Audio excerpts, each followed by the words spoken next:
E2C Hockey. Huwag kalimutang mag-like, share, subscribe, at i-ring ang bell para maging updated sa aming mga videos. Salamat po! Ang E2C Hockey ay ang pangunahing carrier-based airborne early warning at command and control aircraft ng US Navy. Ang twin turboprop Hockey ay nagbabahagi ng pangunahing airframe nito sa C2 Greyhound, ngunit nilagyan ng 24-foot rotating wadom na naglalaman ng APS-145 at ang ilan ay may APS-139 radar. Ang unang sasakyang panghimpapawid na gumanap sa mission na ito ay ang Grumman E-1 Tracer, isang variant ng S-2 Tracker anti-submarine aircraft na nakakita ng serbisyo mula 1954 hanggang 1964. Ang kahalili ng E-1, ang E-2 Hockey ay ang unang sasakyang panghimpapawid na nakabatay sa carrier na idinisenyo mula sa simula para sa all-weather airborne early warning at command and control mission. Mula noong palitan ng E-1 noong 1964, ang Hockey ay naging mata ng fleet. Mulang debut ng labanan sa Vietnam conflict, ang E-2 ay nagsilbi sa Navy sa buong mundo. Ang kasalukuyang bersyon ng Hockey, ang E-2C, ay naging operational noong 1973 at lumampas ay 1 milyong oras ng flight noong August 2004. Ang sasakyang panghimpapawid ay sumailalim sa ilang mga pag-upgrade sa mga aktibo at passive na sensor, makina at propeller nito. Ang pinakabagong variant ng E-2C o Hockey 2000 kasama ang bagong mission computer nito, pinahusay na radar display at cooperative engagement capability na sinamahan ng shipboard Aegis weapon system ay bubuo ng pundasyon ng hinaharap na sea-based theater ballistic missile defense. Ang Airborne Tactical Data System nito na binubuo ng auto detection radar, airborne computer at memory at data link system ay nakatali sa Naval Tactical Data System na matatagpuan sa Fleet Headquarters na nagbibigay ng pangkalahatang larawan ng taktikal na sitwasyon. Ang 24-foot revolving radar dish ng E-2C ay umiikot sa 6 na RPM at maaring bawiin ng 2 talampakan upang mapadali ang pag-iimbak sakay ng isang carrier. Ang elevator na ginawa ng radar dish kapag ang eroplano ay nasa flight ay sapat na upang mabawi ang sarili nitong timbang. Ang 5-man crew ay binubuo ng 2 piloto at 3 equipment operator. Maaari nilang subaybayan ang isang malaking bilang ng mga sasakyang panghimpapawid sa anumang partikular na oras na nagdadirekta ng strike aircraft sa mga nakatalagang target sa magandang panahon o masama, habang pinapatili ang isang relo para sa mga kaaway na puwersa sa loob ng mahabang hanay ng kanilang radar. Nagtatrabaho bilang isang team, pinalibutan ng Hockeys ang fleet ng isang early warning wing na may kakayang magdirekta ng air defenses laban sa sinumang kaaway. Ang kasalukuyang modelo na matakbo sa fleet, ang E-2C ay nilagyan ng radar na may kakayang mag-detect ng mga target saan man sa loob ng 3 milyong cubic mile na surveillance envelope habang sabay na sinusubaybayan ang maritime traffic. Ang bawat E-2C ay maaari ding magpanatili ng mga all-weather patrol, subaybayan, otomatiko at sabay-sabay higit sa 600 na mga target at kontrolin ang higit sa 40 na airborne intercepts. Ang Advanced Hockey, ang pinakabagong variant ng E-2 aircraft platform, ay kasalukuyang ginagawa at nakatakdang ipakilala sa fleet sa 2011.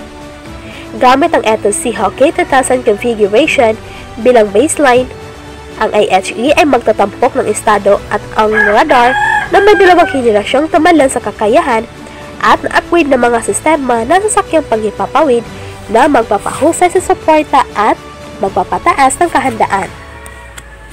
Kabilang sa mga pangunahing layunin ng programa ng IHE, ang pinahusay na pagtukoy sa target ng battle space at kamalayan sa sitwasyon, suporta sa mga operasyon ng theater air and missile defense, at pinahusay na operational availability. Ang misyon ng IHE ay upang magbigay ng paunang babala sa papalapit na mga unit sa ibabaw ng kaaway, mga cruise missiles at sasakyang panghimpapawid sa mga vector interceptor o strike aircraft para umatake at magbigay ng pagsubaybay sa lugar, pagharang, komunikasyon relay, paghahanap at pagsagip at strike, at kontrol sa trapiko sa himpapawid. Ang Northrop Grumman A2 Hawkeye ay isang American all-weather carrier-capable tactical airborne early warning aircraft. Ang twin turboprop aircraft na ito ay dinisenyo at binuo noong huling bahagi ng 1950s at unang bahagi ng 1960s ng Grumman Aircraft Company para sa United States Navy bilang kapalit ng naunang piston engine A1 Tracer na mabilis na nagiging lipas na. Ang pagganap ng sasakyang panghimpapawid ay na-upgrade sa mga version ng E2B at E2C, kung saan ang karamihan sa mga pagbabago ay ginawa sa radar at mga komunikasyon sa radyo dahil sa mga pag-unlad sa mga electronic integrated circuit at iba pang electronics. Ang ika-4 na pangunahing version ng Hawkeye ay ang E2D na unang lumipad noong 2007. Ang E2 ay ang unang sasakyang panghimpapawid na partikular na edisenyo para sa papel nito. Kumpara sa pagbabago ng isang umiiral na airframe tulad ng Boeing A320, ang mga variant ng Hawkeye ay nasa tuloy-tuloy na produksyon mula noong 1960 na nagbibigay dito ng mga pinakamatagal na produksyon ng anumang sasakyang himpapawid na nakabase sa carrier. Natanggap din ng A2 ang palayan ng Super Fund dahil pinalitan nito ang WF na mamaya E1 ng Wiley Fund. Sa nakalipas na mga dekada, ang A2 ay karaniwang tinutukoy bilang Hammer dahil sa mga natatanging tunog ng mga turboprop engine nito. Medyo hindi katulad ng turbojet at turbofan jet engine.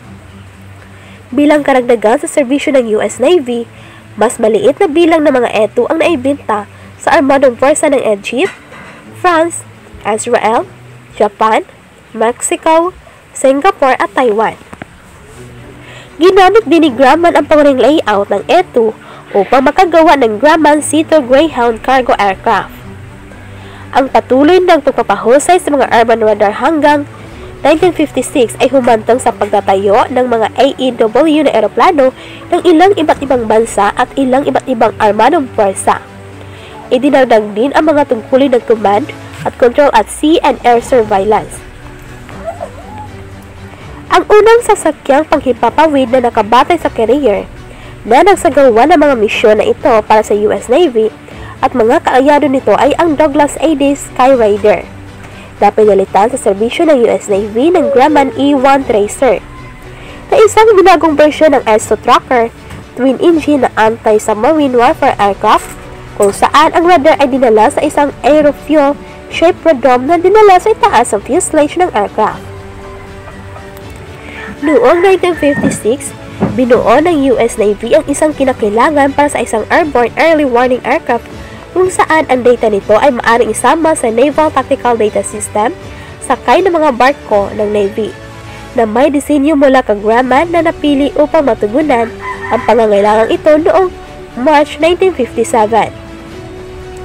Ang disenyo nito sa una ay itinalagang W2F1 ngunit kalaunan ay muling itinalaga ng A2A Hawkeye ay ang unang carrier plane na idinisenyo mula sa mga gulong nito bilang isang AEW at command at control na eroplano. Ang mga enhinyero ng disenyo sa Grumman ay humarap sa napakalaking hamon. Kabilang ang pangangailangan na ang sasakyang panghimpapawid ay maaring gumana sa mas lumang binagong Essex-class aircraft carrier. Ang mga sasakyang ito ay tinayo noong ikalawang digmaang pandaigdig at mas maliit kaysa sa mga modernong carrier na kalaunan ay binago upang payagan ang mga ito na magpatakbo ng jet aircraft. Dahil dito, ang iba't ibang mga paghigpit sa taas, bigat at haba ay kailangang isama sa disenyo ng E2A na nagre-resulta sa ilang mga katangian ng paghawak na mas mababa sa perpekto. Gayunpaman, ang E2A ay hindi kailanman gumana mula sa binagong Essex-class carrier.